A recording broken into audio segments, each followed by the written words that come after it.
Welcome to the Vet SOS Veteran Educational Program Spotlight. Remember, don't drown the sea of transition. Grab the Vet SOS Lifeline. We're brought to you by the Who You Know Network, and we're proud members of the Parade Deck community. As always, I'm here with my co-host, Dr. Hira. How are you doing today, Hira? Doing absolutely wonderful. Excited to learn about another great institution today. Yeah, this is exciting. Kalyn and I had a great conversation before. I'm really looking forward to sharing this information. So we're sitting down with Kalyn Ryll, Director of Military and Veteran Services at the University of New Hampshire.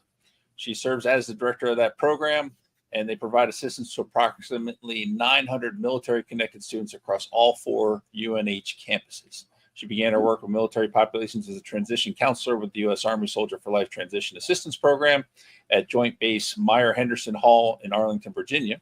In 2015, Kalyn took the skills and information she learned and transferred into a career in higher education, focusing on roles that work specifically with military-connected students. She enjoys all aspects of getting to work with the special population, especially because no 2 students are exactly alike, and that is what makes them so unique. That is fantastic. I love that. How are you doing today, Kalyn?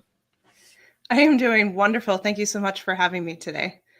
Oh, we're excited to do this. So you didn't serve in the military. Yeah. What led you to working with veterans? How did that pathway even materialize?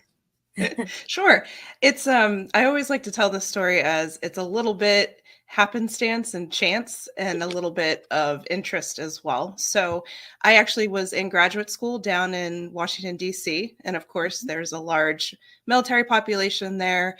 I went to school with many students who were serving in a variety of different capacities. So their stories that they always told in the classes we had together were very interesting to me.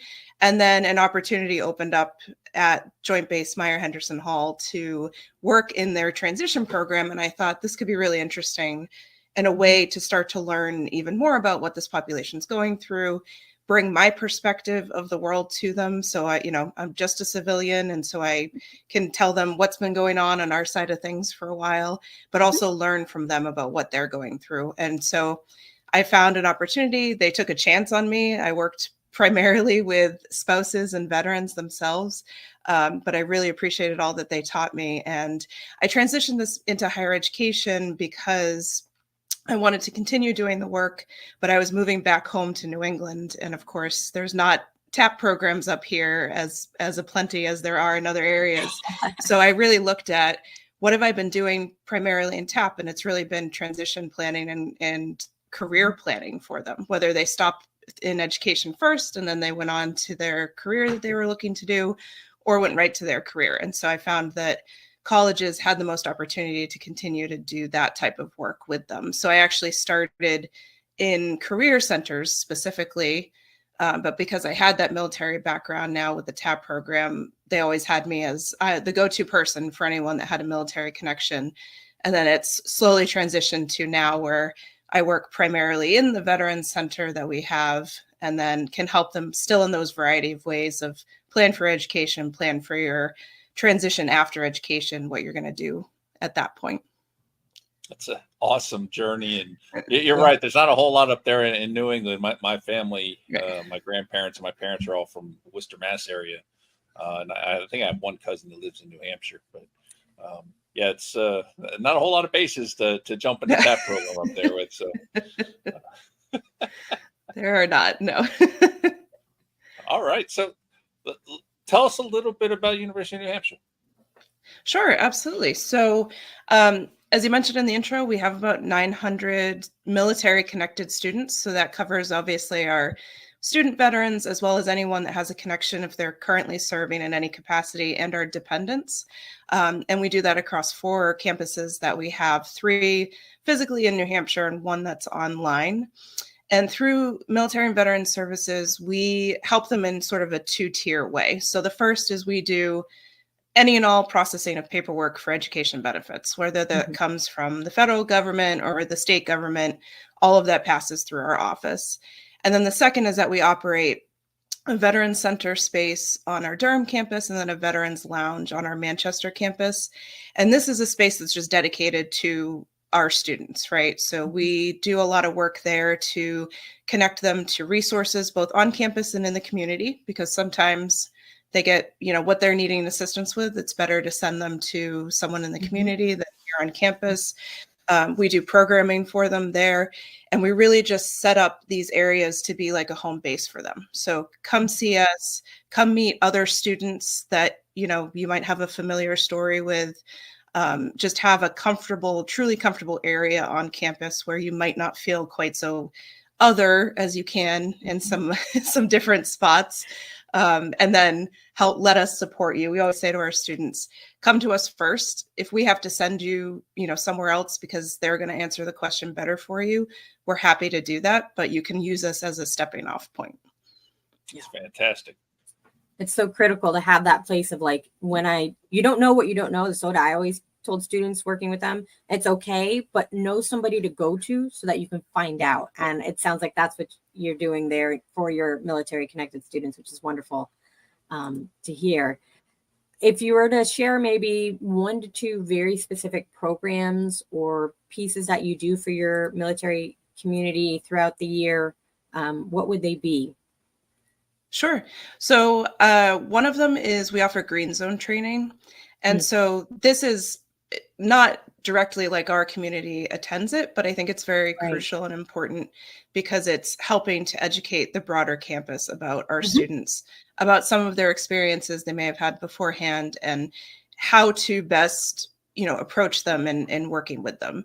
And the ultimate message that comes from that is, they're a student, they bring unique backgrounds to the classroom, just like any of your other students.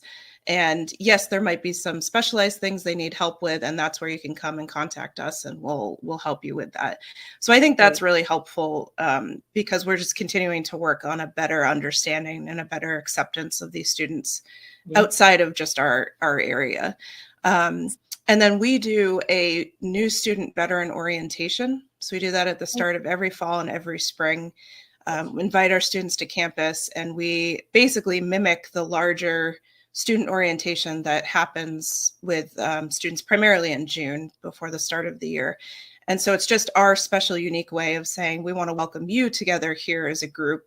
We're going to go through material that's really specific to what you need to know. So we spend a lot of time on the GI Bill and give them opportunities to ask questions about that and, make sure that everything's all set. But we'll also do things like we bring some of our current students in and they just can sit down and talk to them about, what is your experience really like? And we have a group called Northeast Passage, which does basically community-based programs, comes onto campus and does an icebreaker session with them. And they lead this really great focused conversation on what are you excited about, but also what are some fears that you have? And then that really gets them to kind of open up for the day and shows them, oh, I'm not alone because this person sitting next to me is also worried about how do I become that, older person in the classroom that might have slightly different ideas than some of the people I've been with or lived experiences than my classmates, and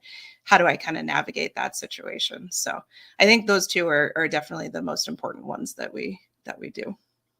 Yeah, absolutely love that. You hit on one of the biggest ones. You are not alone. And we keep hammering that home, and the fact that you're taking that stance at the college level is just phenomenal. Because I don't think we've heard that yet. Here, but that's just absolutely amazing. So sounds like you got some great programs going on. You're doing some wonderful things there. Is there anything special that you guys do to try to draw in veterans to go to UNF? Is that like any kind of recruiting type programs that you're trying to do that way? So I wouldn't say anything specific or out of the, ordinary that our admissions team isn't already doing. They attend some specific educational fairs that might be held on a base or that are focused on military and military families. I think what we do that really helps to draw veterans in is our philosophy is we're going to help you whether you're coming to UNH or not. So we would rather students have good information about, the benefits they have, how they can use them, limitations they might have on them so that they know everything about how do I not, waste away some of this benefit that's really time constrained, or if they just have questions in general about the education process, applying to colleges, transferring, whatever that might be, we will answer those questions. And so I at the end of the day, I'm like, I don't care if you become a student at UNH. I just want you to know that you have all the good details that you need. And I think that has really helped us a lot in terms of, recruiting students to come to UNH, because they know, okay, so even from the start, this was the support that we were getting, before we even knew we were going to be there as a student. That's that genuine authenticity of, this is not about me. This is really about you. Are you taken care of? So that's a wonderful approach to it all. And I mean, a good selling point. I'm a New Englander. So, our fall here is hard to rival, and I don't care who you are. That's a great selling point. I agree. And I'm very fortunate because my colleagues, so I've been at UNH for just about 4 years at this point. And I'm very fortunate because when I got there, my colleagues had the same philosophy as well. So it was a real smooth, this is what we're going to be doing, and actually continuing in that respect. So that's been a long-standing practice that they've done at UNH before my time there. I love it. I absolutely love it. And it just hit me here. You should be sending me like overnight lobsters. I mean, really, that's what we should be doing at this point. I'll send you a little care package of all the best New England things. Oh man, lobster and steamers. It doesn't get any better than that. And don't forget our maple syrup. Mm-hmm. Yeah. I got it. We can tap our own trees. It's a thing. Right. But and we'll talk about the fall in New England. Yeah, it's beautiful, but we got the beaches here in Florida. Come on now. Don't talk about the beaches up there in Massachusetts. I don't know. We have a different coastline, and we're very proud of it up in New England. It's fine. It's all good. My heart is there for sure. I spent a lot of time up there in New England. Absolutely love the area. So yeah, we're getting close to the end again. Yep. And one of the things we like to ask, especially when we have time, is, in your words, why should a veteran or a military-connected family member choose UNH to continue their education? Sure. So I think pretty much from what I was just talking about, that, they're going to find a really supportive system. And that's not just exclusive to our office. That is definitely a pedagogy that goes throughout the entire university system of, we care about each and every one of our students finding their place at UNH, wherever that may be, having the opportunity to get different experiences, to really figure out, what is my goal to do after I graduate from the program, and how to be successful in that, however they're defining that for themselves. So, whatever that looks like, we want to make sure that we're helping them get to that point for that. I absolutely love this. And what's great about this whole thing is we're, been doing the transition podcast for 2 years, and we meet all these great people that just want to help, right? And so now that we're doing the educational thing, I'm learning the same thing, that all these people, they just want to help the community, and I absolutely love it. I mean, this is amazing here. I agree. So thank you, Kalyn, for joining us on the Vet SOS podcast today. On behalf of the Vet SOS family, we'd like to thank everyone for joining and listening. You can find the Vet SOS podcast on all your favorite podcast platforms, YouTube, and all social media platforms.